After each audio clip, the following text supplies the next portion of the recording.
Olá, cuidadora! Seja muito bem-vinda a mais um episódio do Profissão Cuidadora com Propósito. Aqui você aprende como se valorizar, crescer na profissão e transformar seu cuidado em uma fonte digna de renda e realização pessoal. Eu sou Eliette Cury, especialista em formação de cuidadora de idosos, com mais de 20 anos de experiência em cuidados humanizados e orientação profissional. E eu sou Kelly Luana, técnica de enfermagem e coordenadora técnica na área de cuidados, também especialista em formação de cuidadora de idosos. E no episódio de hoje, a gente vai falar... Do que a gente vai falar, Kelly? Do quê? Um tema que pega no coração. Porque você ainda não ganha mais como cuidadora. A gente vai descobrir juntas o que pode estar travando a sua valorização. Pois é, esse tema fala da sua remuneração, do valor que você recebe pelo seu trabalho como cuidadora. A gente vai falar de dinheiro, sim, mas também de reconhecimento e posicionamento. A gente não tá falando só de sorte ou de encontrar a família certa. Até porque a gente não pode só contar com isso, né, Eliette? Sim, não é sobre ficar esperando uma oportunidade cair no colo. É sobre posicionamento, se posicionar como profissional. Porque esse tema é uma oportunidade.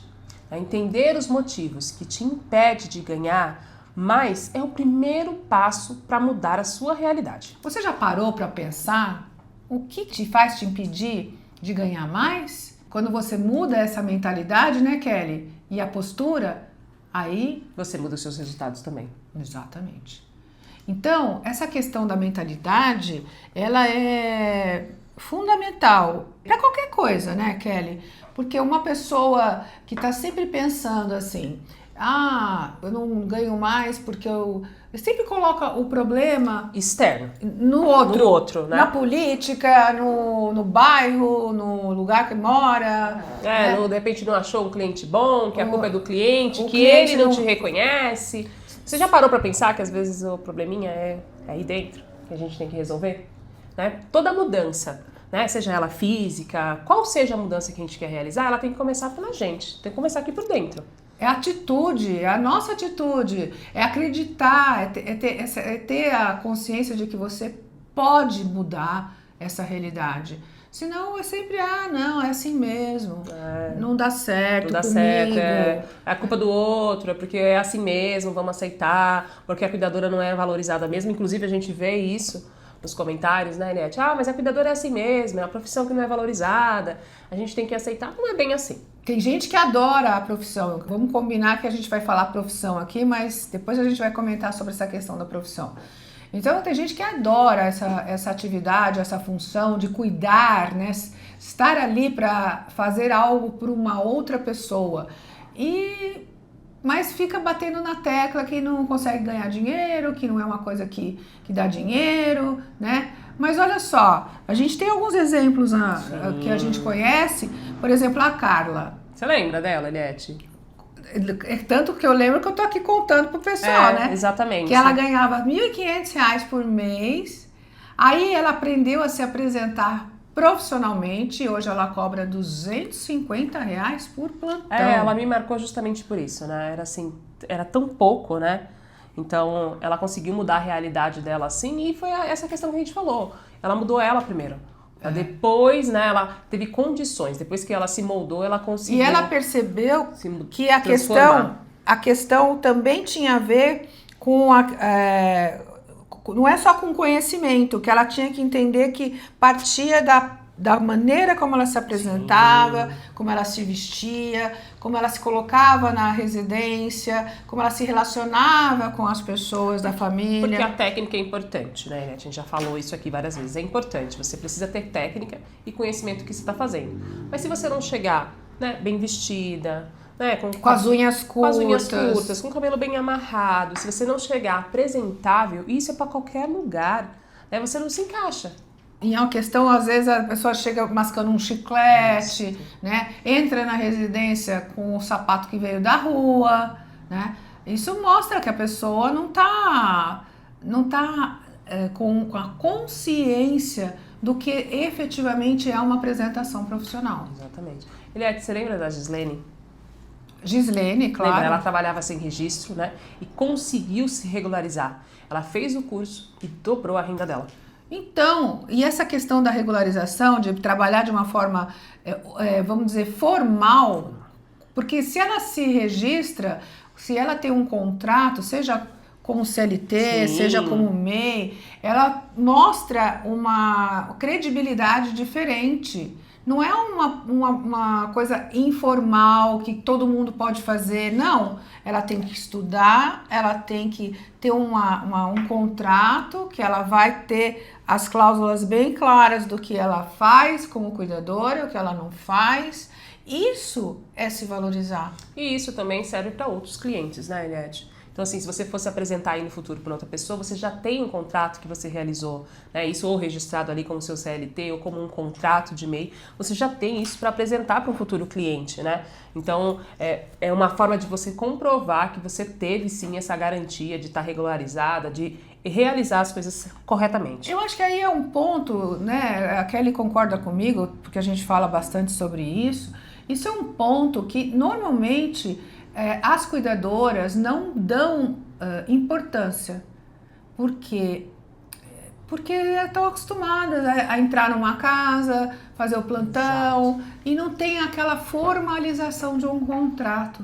Ah, mas contrato dá dor de cabeça, dá trabalho. Pelo contrário, sem o contrato você vai acabar fazendo coisas que não deveria ser da sua função.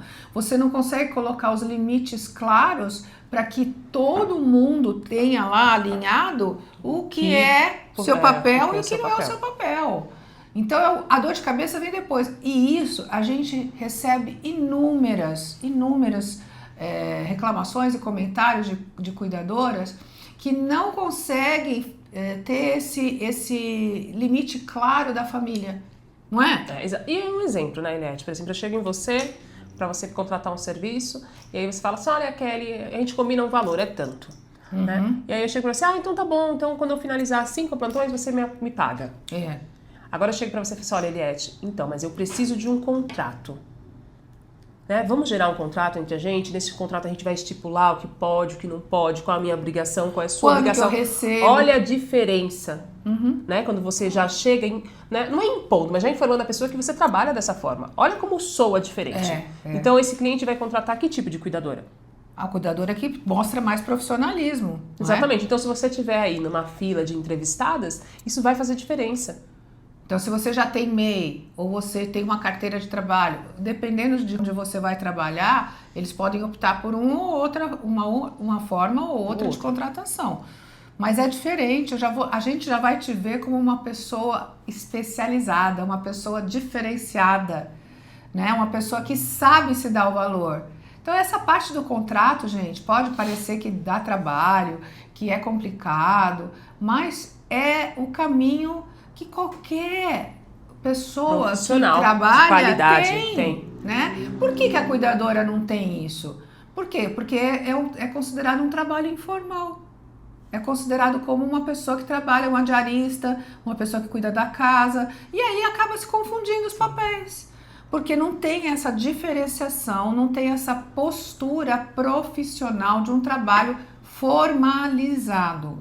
Né? Então, tem gente, e aqui cabe aí uma ressalva que eu acho importante, tem gente que acaba optando por não fazer isso porque recebe benefício do governo. Sim. Isso nós não vamos aqui entrar no mérito do julgamento, mas aí você vai optar em continuar recebendo o benefício do governo. E sendo uma pessoa informal, sem nenhum tipo de vínculo. Ou você vai mostrar que você pode mais e conquistar mais respeito, mais reconhecimento, trabalhando de uma maneira mais formal. E a Sara, Eliette? Lembra? A Sara achava que ela não tinha curso, né? Que ela não tinha chance, porque ela não tinha feito o curso. E o que ela fez? Ela começou a estudar online e já recebeu proposta de emprego fixo. Olha isso. Então, o estudo online é uma outra possibilidade que você tem para quando você tem filhos, quando você tem, vamos dizer, um trabalho que você vai até a residência fazer, mas quando você chega em casa, você tá cansada, dá uma descansadinha e daí já consegue fazer. Até porque hoje o que a gente acaba perdendo mais tempo é no transporte, né, Eliette? Oxi! A gente acaba perdendo, não só perdendo tempo, mas assim, é a exaustão, transporte cheio, às vezes é muito longe, às vezes você precisa pegar 2 transportes para chegar no curso, e o online te dá essa flexibilidade. E até no ônibus, né? Sim, até na volta, né? Até no ônibus você pode estar com o seu celular e estudando. Gente, estudar é muito importante a gente falar isso também, porque não é qualquer curso.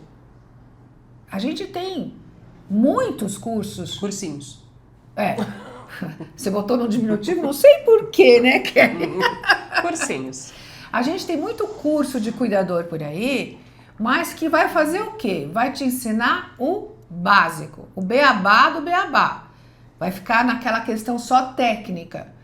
E a gente tem certeza que você tem que investir em outras coisas que esses cursos meia boca, vamos colocar assim, não dão importância, que é essa parte da sua postura, da sua atitude, né, da sua formalização, do seu relacionamento com a família. E do conhecimento técnico também, mas aprofundado, né, Eliette? Não sim. Algo superficial, como a gente vê por aí. Então, porque, mas eu tenho conhecimento técnico, tá, mas é superficial.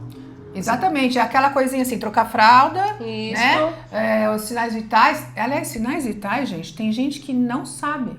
Não sabe.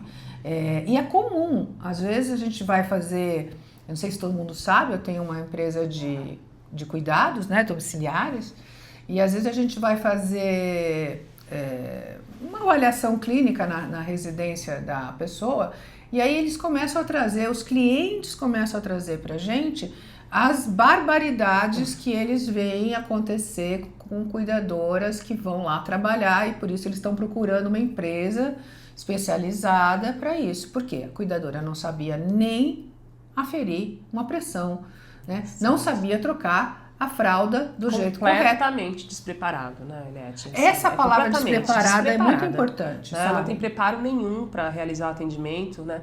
Nem a questão técnica que todo mundo acha que é o principal, né, dentro do cuidado, mas nem isso. Então, assim, completamente fora do aceitável. E acho que elas devem estar pensando assim também. Eu também não tenho esse curso suficiente, né? A maioria começa assim. O que te diferencia é a sua atitude em buscar aprendizado e se posicionar. Ninguém valoriza a cuidadora onde eu moro, Eliette, e agora? Isso acontece muito, principalmente no interior ou em outros estados, né? Acho que essa é uma temática geral. Uma temática geral, mas que a gente vê com mais predominância aí pro interior, né? Para os estados no Nordeste. E, gente, você pode ser uma referência que vai mudar isso. A valorização começa de você. Da sua mudança de mentalidade. Exato. Você tem que pensar o quê? Que você pode ser a protagonista, né? A pessoa que faz a sua história, a pessoa que muda a sua história. Eu vou mudar a minha forma de agir, de me relacionar, de encarar os desafios, né? Eu vou conseguir.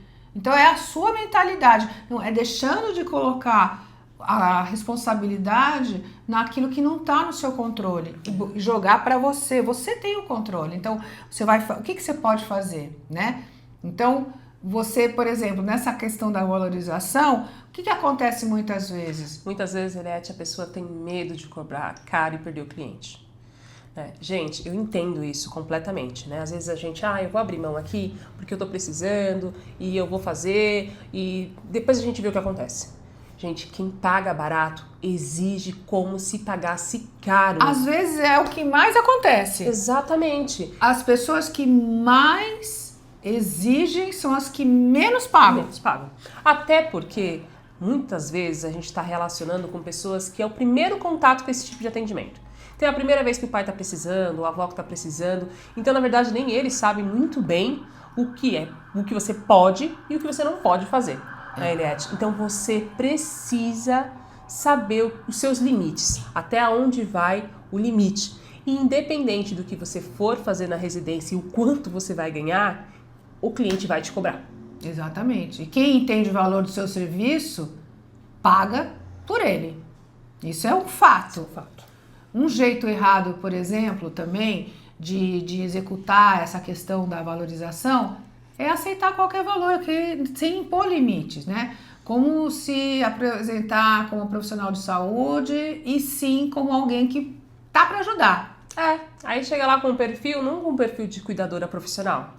Uma pessoa que, eu vim para ajudar, né? Cuida da casa e ainda ajuda a cuidar do idoso. Ou ajuda do idoso e ainda ajuda a cuidar da casa, né? Então, os papéis se confundem muito. Então, um jeito certo de executar esse tema é se posicionar com clareza. Então, apresentando um currículo. Um currículo verdadeiro, Sim, não é um manipulado. currículo verdadeiro, exatamente. Falar dos seus diferenciais. Então, lá na entrevista presencial ou online que seja, você falar dos seus diferenciais. Estipular valores com segurança e deixar claro o que está ou não incluso nos seus serviços. Porque, como a Kelly falou, muitas vezes, como as pessoas trabalham de forma informal, a família, por desconhecimento e por também já ter uma história já que vem se arrastando assim por um bom tempo, acha que cuidadora também pode cuidar da casa. Cuidadora de pessoas, não cuidadora do lar, né? Todas cuidam e nada contra, né? Nada. Não é um problema. Não estamos menosprezando as cuidadoras do lar, não é isso. Mas você tem uma função que é diferente. E a gente, aos poucos, tem que partir da gente colocar isso para a sociedade. Porque eles acham que, o que custa? Em vez de ficar lá sentada com meu pai, o que custa ela ir lá e lavar a louça? E não é só isso, gente. A gente, na verdade, às vezes aceita fazer porque na hora não custa nada e espera que no futuro a família reconheça. Mas isso não acontece. Né? Então, assim, além de não reconhecer, ainda vira uma obrigação sua fazer. E se você não faz, né? Vira uma obrigação. Exatamente. Então ele vai cobrar porque você não fez. Então, precisa estipular, né, Eliette? Então, sou eu que vou gerenciar a lista de medicamentos? Ou é a família que vai fazer? Sou eu que vou precisar verificar se precisa comprar alguma coisa na farmácia, no mercado ou não? Né? Então, assim, estipular. Você tem obrigações de cuidados com o seu idoso em relação à higiene do ambiente? Tem. Mas isso não engloba a casa inteira, né? Nem a família inteira. E nem a família inteira. É a função do cuidador cuidar da roupa do idoso? Sim, se for necessário é. Mas ela não vai cuidar do irmão ou do filho que também mora na residência. Ou então aquele domingão, né? Isso. Que vem a família inteira. O típico domingão. A idosa ou o idoso às vezes moram sozinhos, né? Com as cuidadoras, fazendo acompanhamento e cuidados. E aí a família baixa lá para almoçar com ele. O que não é ruim, é maravilhoso. Né? É verdade. Maravilhoso. É verdade. Só que aí a cuidadora tem que o quê? Lavar a louça do almoço. E fazer a comida para toda a família. Tá certo isso, gente? E então por que a gente não colocou lá atrás, no contrato, né? Que isso não é papel da cuidadora de pessoas, que você tá lá para cuidar daquela pessoa e não daquelas. Exato. Pessoas. E tudo bem falar não. E tudo bem falar não. E tudo bem falar não. Olha, vocês lembram lá no meu contrato? Não é minha obrigação fazer. Né? E aí a gente acaba, né, Eliette? Mas é que eu vou quebrar o galho aqui. Você pode ter certeza que no próximo domingo... vai estar todo mundo lá. Exatamente. Então, pequenos passos para começar hoje. Você vai pegar um caderno ou um bloco de notas do seu celular e vai escrever tudo que você já sabe fazer como cuidadora. Você já refletiu sobre isso? Tudo que você sabe para ver, isso já é uma primeira etapa para você se dar qual é o seu valor. Qual é o valor do seu trabalho? Desculpa, porque eu acho que o seu valor é muito maior. Mas qual é o valor do seu trabalho? Eu sei fazer isso. Isso já é a primeira etapa, ter clareza sobre o que você sabe fazer como cuidadora. O segundo passo é o que você ainda quer aprender. Então, seja no âmbito de técnico, seja no âmbito de comportamento, qualquer que seja, liste isso. E essa questão, ela vai te ajudar a também parar com aquela ideia de que você já sabe tudo. Não sabe tudo. Não sabe tudo, não. Aliás, ninguém, né? A gente continua sempre aprendendo. E as coisas mudam todos os dias. E informação sempre tem que se atualizar, não é? Então, a gente precisa parar de ser arrogante, que às vezes eu acho que é isso que acontece, a gente fica com aquela coisa que a gente sabe demais. E eu não tô falando de que isso é uma coisa só da cuidadora, não. Nós. A gente às vezes faz isso mesmo. Eu já sei tudo isso, pra que eu vou... Né? Não quero mais, já vi, já não sei mais. Mas às vezes você vai olhar de uma outra forma, você vai aprender uma técnica nova, você vai aprender alguma coisa sobre outras habilidades, por exemplo, de postura, de conversar com o cliente, de negociar, de fazer um contrato, enfim, você tem que ir atrás dessas coisas, né? E o terceiro, e não menos importante, um valor justo para o plantão com base na sua realidade. Então, comparando, né, Eliette, o que você tem de conhecimento de cuidadora, o que você ainda tem que aprender, qual é o valor justo que você acha que é o ideal para você dentro do conhecimento que você tem hoje? Pense bem, Ana, não é uma resposta rápida, né? Esse é o primeiro passo para a sua valorização. Você tem que refletir sobre o seu valor e quanto o seu cuidado vale, né? Sim. E aí, cuidadora, esse episódio fez sentido para você? Se você sente que está ganhando menos do que merece, você não está sozinha. E mais importante, existe um caminho para mudar isso. Qual é? Gente, a gente aqui está fazendo um evento que é a Jornada da Cuidadora 5K+. Então, participe, ele é online, você assiste de onde você estiver, né? Gratuito, você não vai precisar pagar para assistir. E ele vai acontecer agora, no finalzinho de setembro, de 29 a 2 de outubro. Quase aí, gente. E a gente vai te mostrar o caminho para você transformar essa sua carreira. Então, toque no link da descrição para garantir a sua vaga. Um beijo, gente, para vocês. Até lá!